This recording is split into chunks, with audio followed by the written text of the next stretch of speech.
Les ministres des Affaires étrangères des pays voisins de la Libye étaient en réunion aujourd'hui ici à Niamey pour discuter sur ce qu'ils peuvent apporter pour stabiliser ce pays. La rencontre vient d'ailleurs de prendre fin. On en parle dans cette édition.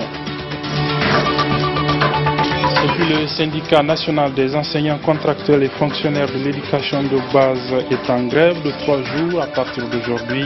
C'est encore et toujours pour exiger du gouvernement la satisfaction des revendications des enseignants contractuels. On en parle également dans cette édition. Mesdames, Messieurs, bonsoir à toutes et à tous et bienvenue dans cette édition d'information sur la télévision Labari. Nous sommes mercredi 19 octobre 2016.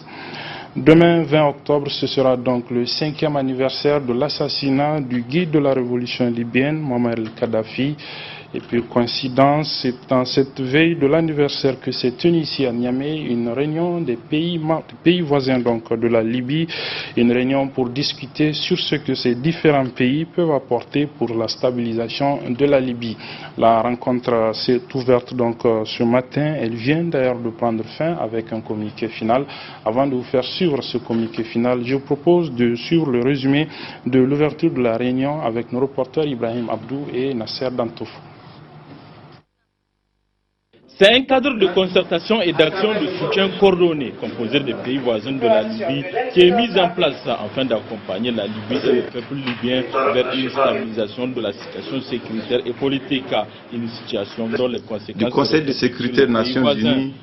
Il y a donc aujourd'hui urgence à tout faire pour régler la crise libyenne dans le consensus et dans l'unité nationale. Jamais donc notre responsabilité n'a autant été interpellée et nous, les pays voisins, plus que tous les autres. En effet, si les autres acteurs sont seulement préoccupés, nous, pays voisins, nous sommes préoccupés, concernés et menacés. La condition de stabilité et de sécurité de tous les pays ici réunis réside dans la stabilisation de la Libye. Il est absolument impossible de croire que nos États, pris individuellement ou même collectivement, peuvent vivre en paix si la paix ne prévaut pas en Libye. À côté des pays voisins de la Libye, les communautés internationales et sous-régionales apprécient l'initiative et s'engagent également à jouer un rôle diplomatique dans la résolution de la situation politique libyenne. Il est impératif que l'interaction internationale avec les acteurs de sécurité libyens se fasse dans le cadre de l'accord politique libyen, conformément aux résolutions du Conseil de sécurité des Nations Unies. Je voudrais encourager les voisins de la Libye à inciter les parties prenantes libyennes à unifier les acteurs de la sécurité libyenne sous l'autorité suprême du Conseil présidentiel. La situation est dans l'impasse sur le plan politique et sécuritaire et que la situation humanitaire se détériore indique qu'il y a nécessité d'approfondir la réflexion pour ajuster les différentes feuilles de route pour surmonter les difficultés et aller de l'avant. Cela dit, nous saluons et reconnaissons les efforts soutenus des pays voisins de la Libye, des Nations Unies et des autres acteurs dans le but de trouver une solution politique à cette crise. Les ministres des Affaires étrangères des pays voisins de la Libye évalueront donc la situation sécuritaire et politique et proposer des mesures d'accompagnement en vue de parvenir à la paix, à la stabilisation et à la consolidation de l'unité nationale libyenne. La rencontre vient donc de prendre fin par un communiqué final. Il est lu par la ministre nigérienne déléguée aux Affaires étrangères, Mme Elbak Zainabou Tari Bako. Les ministres ont salué l'appel lancé par le président du Conseil présidentiel lors de la 71e session de l'Assemblée générale des Nations Unies en faveur d'un large dialogue et de la réconciliation nationale entre les composantes de la société libyenne pour accélérer le retour à la paix, la stabilité et la sécurité. Ils ont encouragé toutes les parties libyennes à répondre favorablement à cet appel. Ils ont rappelé que les ressources et richesses, y compris pétrolières de la Libye, doivent être préservées et protégées pour qu'elles bénéficient au peuple libyen. Ils ont appelé au déblocage des avoirs de la Libye gelés dans les banques étrangères pour que ces ressources qui sont la propriété du peuple libyen, puissent être affectés à ses besoins nationaux. Les ministres ont salué la tenue prévue fin octobre début novembre 2016 de la réunion du comité des chefs d'État de l'Union africaine sur la Libye, avec la participation des chefs d'État des pays voisins de la Libye prévue à Addis Abeba, et réaffirmer leur pleine disponibilité à concourir à la réussite de ces travaux. Les ministres ont proposé l'organisation d'une conférence de réconciliation nationale qui se tiendra en Libye ou dans l'un des pays voisins désignés par la Libye en vue d'accélérer le règlement politique de la crise dans ce pays. Les ministres ont exprimé leur satisfaction à la décision de la Ligue des États arabes de désigner un envoyé spécial pour la Libye pour coordonner les efforts d'appui à la solution politique dans le cadre de l'accord politique libyen APL. Les ministres ont convenu de renforcer leur concertation et coopération au sujet de la situation sécuritaire au niveau de leurs frontières avec la Libye et de poursuivre leurs efforts pour la tenue d'une réunion d'experts qui soumettra des propositions à cet égard à la prochaine réunion des ministres des Affaires étrangères des pays voisins de la Libye. Ils ont invité le Niger, qui a présidé la réunion, à communiquer le présent communiqué final au secrétaire général de l'ONU, au président du Conseil de sécurité de l'ONU, à la présidente de la Commission de l'Union africaine, au secrétaire général de la Ligue des États arabes et à la haute représentante de l'Union européenne. Poursuite des travaux de la deuxième session ordinaire de l'Assemblée nationale au titre de cette année, il y avait une plénière ce matin. Elle a examiné 2 projets de loi envoyés devant les parlementaires par le gouvernement en seconde lecture. Le premier est relatif à la lutte contre le blanchiment des capitaux et le financement du terrorisme, tandis que le deuxième porte, lui, sur le statut des notaires. Le résumé de cette séance plénière de l'Assemblée nationale avec nos reporters Aboubakar Souley et Adamou Soumana. Ils sont au nombre de 107 sur les 171 députés nationaux à se retrouver au sein de l'hémicycle de la représentation nationale pour se pencher sur le projet de loi modifiant et complétant la loi numéro 98-06 du 29 avril 1998 portant le statut des notaires en vue de son adoption en seconde lecture. Les discussions au cours de cette plénière ont porté sur l'article 5 de la dite loi qui traite des conditions d'accès au métier de notaire actuellement au nombre de 46 dans l'ensemble du pays. Ainsi, après les consignes de vote données par les présidents des 6 groupes parlementaires qui composent l'auguste institution nationale, s'en est suivi le vote proprement dit, qui s'est soldé par 90 voix favorables et 17 contre. Ces dernières, toutes de l'opposition, justifient le rejet de cette loi. Nous avons observé que cette seconde lecture nous a été soumise sans qu'il y ait véritablement d'éléments nouveaux, objectifs. Nous avons estimé qu'il y avait une rupture d'égalité des citoyens par rapport aux dispositions contenues dans ce texte-là. Nous avons estimé qu'aujourd'hui, au niveau de l'administration publique, notamment au niveau de la justice, nous avons un problème de sous-effectifs, tant en termes de magistrats qu'en termes de greffiers.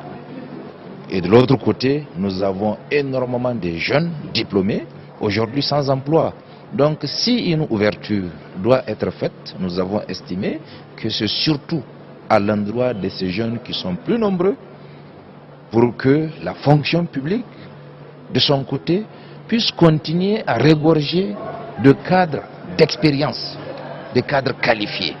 Pour les partisans de cette loi qui sont de la majorité parlementaire, la position de l'opposition n'est pas fondée.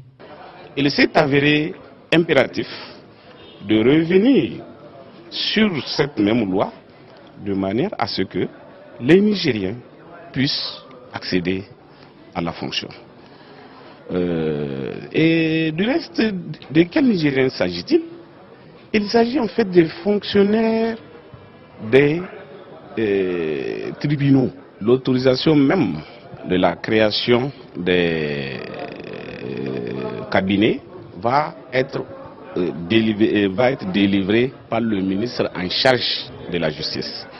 C'est dire tout simplement que Le ministre en charge de la justice, c'est celui-là qui a aussi le souci du bon fonctionnement de ses services. Je suis persuadé qu'il ne va pas oser dépouiller, comme vous le dites,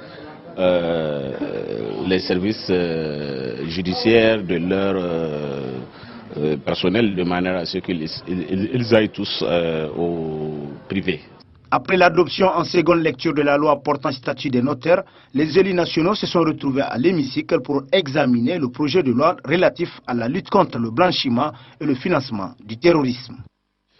L'Association nationale des anciens combattants, veuves et victimes des guerres de l'armée française du Niger a un nouveau bureau. Il a été présenté ce matin à l'Office national des anciens combattants de Niamey au cours d'une cérémonie qui nous est résumée ici par Halidou Brema et Ariata Sala. Cette cérémonie a débuté par la présentation des membres du bureau par le chargé de communication de cette association. Après cette présentation, le président de l'Association nationale des anciens combattants, veuves et victimes de guerre de l'armée française a pris la parole pour remercier d'abord l'assistance pour la confiance placée en lui avant de demander le soutien de tous les membres pour mener à bien la mission assignée au bureau. Une association comme celle que nous venons de mettre en place a besoin du soutien de tous. Je ne peux rien faire sans vous. Si vous m'avez désigné, c'est parce que vous êtes avec moi, je pense. Parce qu'on ne peut pas du tout travailler avec quelqu'un dont vous ne soutenez pas. Nous ne pouvons pas travailler en séparation. Nous devons travailler en union. Chacun de nous a une mission. Même ceux qui ne sont pas dans le bureau ont chacun une mission. Et pour que la mission soit remplie et que nous soyons tous heureux de notre association, il faut que chacun s'investisse. Je vous demande de demander au ministère de la Défense nationale et à l'ambassade de France de ne pas nous oublier dans nos droits.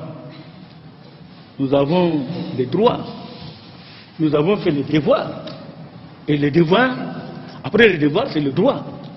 Maintenant, nous sommes tous ratatinés ici. Il y a tout le monde, tout ce que les 50 ou 80% de chez nous, chacun est venu avec un bâton. Le directeur de l'Office national des anciens combattants, présent à la cérémonie, dit être disposé à servir d'intermédiaire pour l'amélioration des conditions de vie des enseignants combattants.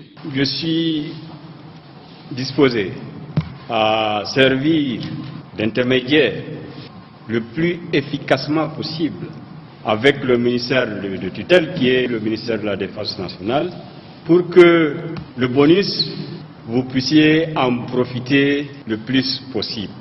Pour que la réclamation que vous venez de faire après l'exécution pendant de longues années de mission sur tous les théâtres que vous venez de citer, je pense que vous avez effectivement droit à non seulement à des égards, mais aussi à une amélioration des conditions de vie de ceux de vos camarades qui, nous le savons, sont dans des conditions précaires. La cérémonie a pris fin par la genèse de l'Association des anciens combattants veuves et victimes de guerre de l'armée française. 65 nouveaux agents du cadre des eaux et forêts nouvellement titularisés ont prêté serment ce matin au tribunal de grande instance hors classe de Niamey. Ils ont ainsi été renvoyés à l'exercice de leurs fonctions. C'était devant nos reporters Sadou Doumi et Ali Sissé Ibrahim. Cette cérémonie de prestation de serment qui a concerné 65 agents des eaux et forêts nouvellement titularisés a débuté par la lecture faite par le juge du contenu du serment sur lequel les nouveaux agents doivent prêter serment. Ensuite, la parole a été donnée au procureur Samna qui a rappelé aux nouveaux agents les engagements qu'ils doivent respecter. À cette occasion, je vous rappelle vraiment toute la mission qui vous est impartie. Je vous rappelle également l'espoir de tout un peuple qui est sur votre, en tout cas sur votre tête, excusez-moi l'expression, parce qu'aujourd'hui nous sommes dans un pays, sincèrement, où la désertification est en train d'avancer, contrairement aux autres pays. Vous imaginez seulement ce qui se passe au niveau de la santé verte. Il y a des activités que les cadres que vous êtes, les eaux et forêts, doivent être protégés. Parce que c'est des acquis que nous avons. C'est vraiment une chance que nous avons unie dans la sous-région que nous devons en toutes circonstances protéger. Par la suite, après rélecture du serment sur lequel les nouveaux agents doivent prêter serment, ceux-ci ont tour à tour levé la main droite pour jurer de respecter les termes du serment. Et pour clore la cérémonie, le juge de la cérémonie de prodiguer des conseils à l'endroit des nouveaux agents, dont entre autres le respect de la loi tout en mettant en avant l'esprit de probité. Après quoi, les 65 agents qui ont prêté serment ont été renvoyés dans l'exercice de leurs fonctions. C'est l'un des titres de cette édition, la grève lancée par le syndicat national des enseignants contractuels et fonctionnaires de l'éducation de base. Une grève donc de 3 jours qui a débuté ce matin au motif donc de non-satisfaction des revendications du syndicat déposées sur le bureau des ministères en charge de l'éducation, celui de l'enseignement primaire notamment. Ce matin, une équipe de la télévision Labari s'est rendue sur le terrain pour faire le constat de l'effectivité de cette grève. Voici ce que nous rapporte. L'équipe est composée de Nasser Seydou et Nafissa Hassan. La menace est finalement mise en exécution car l'ayant promis, il passe à l'acte. C'est la grève de 72 heures entamée par le syndicat national des agents contractuels et fonctionnaires de l'éducation de base. Une grève qui justifie l'errance des élèves dans les cours d'école. Ce mot d'ordre a été maintenu du fait que les négociations n'ont pas abouti. Parce que nous étions confrontés à des difficultés dans le processus de ces négociations. Bloqué sur 2 points, la question du paiement, en tout cas des arriérés, des pécules et salaires, en tout cas qui jusqu'aujourd'hui continuent à faire écho, puisque vous avez les pécules du mois d'août d'abord qui n'ont pas été payés à Tilaberi, à Dosso et à Zender jusqu'aujourd'hui.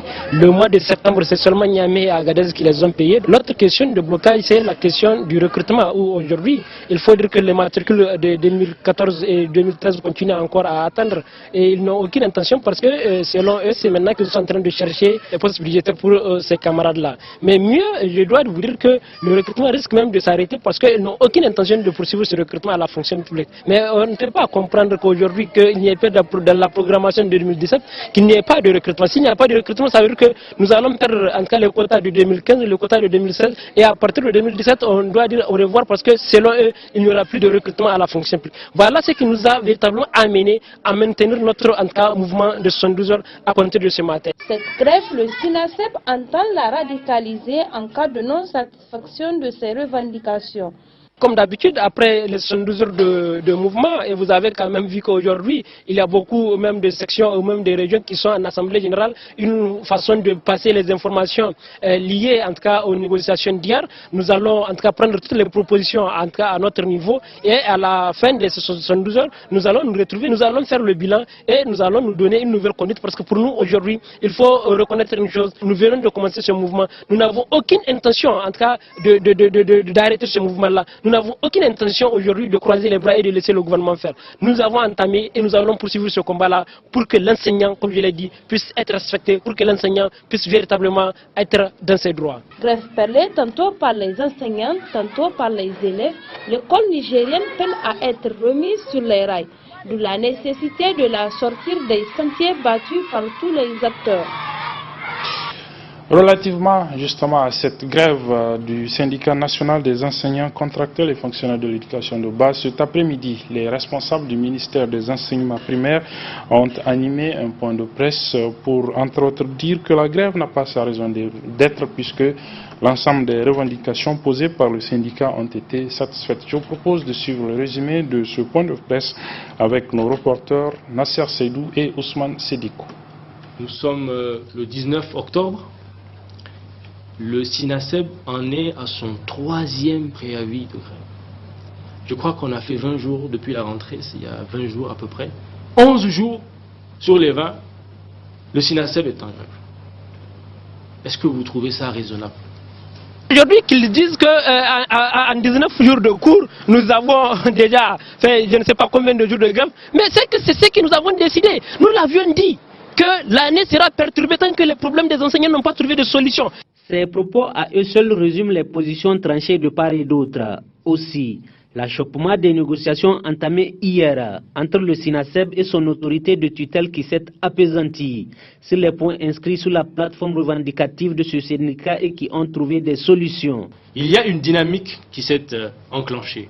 Et cette dynamique-là, Inch'Allah, nous ne relâcherons pas et tout Je dis bien tout sera fait pour que dans les plus brefs délais, l'ensemble de ces pécules-là soient épongés. Allégation que balaie d'un seul revers de main le secrétaire général du SINASEB et qui nie tout en bloc. À la date d'aujourd'hui, pour le mois de septembre, nous réaffirmons qu'en dehors de Niamey et d'Agadez, il n'y a aucune région qui a payé les pécules et salaires du mois de septembre. Par rapport aux pécules du mois d'août, à la date où je vous parle, les pécules du mois d'août n'ont pas été payés à Tilaberi, à Dosso et à Zender. Donc s'ils nous disent qu'ils ont réglé les points, ils nous disent ce qui a été réglé. Quant à une circulaire qui serait signée par le ministre en personne, dans les deux camps, chacun en fait sa propre lecture. Et l'État ne faiblira pas là-dessus. Nous ne permettrons pas que la chienlit s'installe à l'école. Donc les instructions ont été données. Tous ceux qui ne sont pas sur leur poste se verront sanctionnés.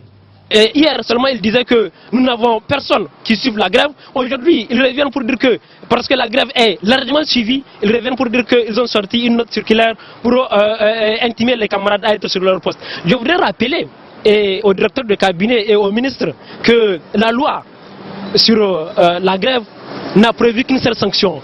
C'est les retenues pour faire de grève.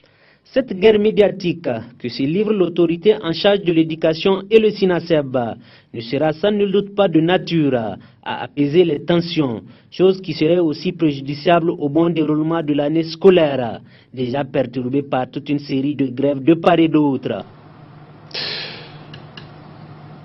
Parlons à présent donc de ce fait divers qui s'est produit hier soir au niveau du quartier Boukoti. C'était aux environs de 22 h. C'est un camion gros porteur qui a percuté un taxi dans les ravins au niveau de la descente est de l'échangeur Malibero. Le constat avec nos reporters Nasser Sedou et Michel Deji.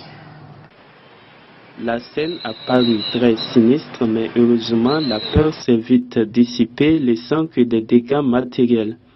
Le conducteur du camion et son apprenti étaient en effet tous sortis sains et saufs, ainsi que le conducteur du taxi qui était seul dans son véhicule après avoir déposé des clients à moins d'1 kilomètre du lieu de l'accident, nous a-t-il confié, refusant par contre de paraître à la télévision.